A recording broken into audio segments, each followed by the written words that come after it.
Tungkol po ito sa 8 years old kong anak na may sakit ngayon. Nag-bleeding siya pagkatapos painumin ng alak ng kapitbahay naming lasinggero. Gusto ko pong idemanda, may laban po ba kami? Ano po ang maipapayo nyo? Naku naman, 8 years old, Attorney Nat, 8 years old. My gosh, patong-patong na kaso ata ito. Opo. Kaya, Attorney Nat? Oo, Sorry, nawala. child abuse ata ito. Grabe. Child abuse ito, Attorney Nat, 8 Yes. years old, pinainom ng alak, oo. Tama, child abuse to, Definitely, Attorney, no? Grabe. Kasi ang nangyari dito is gumawa ng action yung kapitbahay na conduct prejudicial to the interest of the child and nilagay niya sa danger or kahihiyan yung bata. Grabe. 8 years old. Tsaka in fact, may sakit na nga daw yung bata, no? Diba? So I mean, talagang medyo matindi, patong-patong po na kaso ata ang haharapin ng inyong kapitbahay.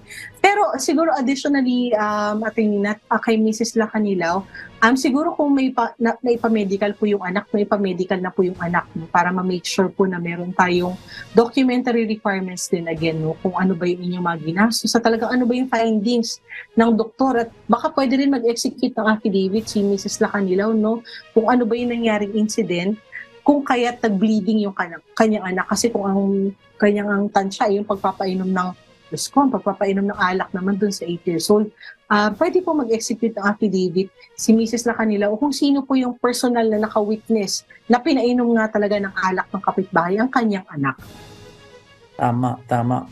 And para na rin, no, sa ating mga kasangbahay, no, nakaala, ano lang to, harmless incident lang to, no, hindi pwedeng ganun. Kailangan nyo pong alamin yung batas kasi lahat ng actions nyo may implication. Minsan kasi, Attorney M, lalo sa probinsya, sinasabi nila, parang rite of passage ng mga bata na ano ka na daw, para maging adult ka na, ito yung mga gagawin mo. Hindi po pwedeng ganun. May mga kaukulang consequences po yan sa batas.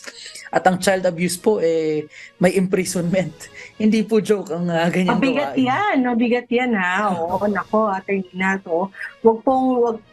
Again, reminder po, gentle reminder, lalo na kasi yung mga ganito siguro, Attorney Nat, sa mga probinsya, no, yung mga magkakalapit dyan na kapitbahay, talagang close talaga usually, no? Close family ties, close relative, close kapitbahay ties, no, sa probinsya.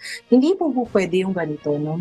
Maigting din po ang ating umiiral na batas kanina, no, patungkol sa kasal, patungkol din po sa pagpaprotekta ng ating mga kabataan. No? So talagang makakasuhan po tayo kung ganito po yung gagawin natin, nalalabag po doon sa karapatan ng mga bata na maging ligtas all the time, Attorney Nat, no? So definitely kay Mrs. Lacanilaw, pwede po, no? So mag-gather lang po ng evidence para po mapakita natin na talagang may findings po yung mga doktor, kayo po ay nagpa-check up at kung sino nga po yung pwede mag-affidavit to prove na talagang nangyari itong insidente ito. Please pakigawa na po.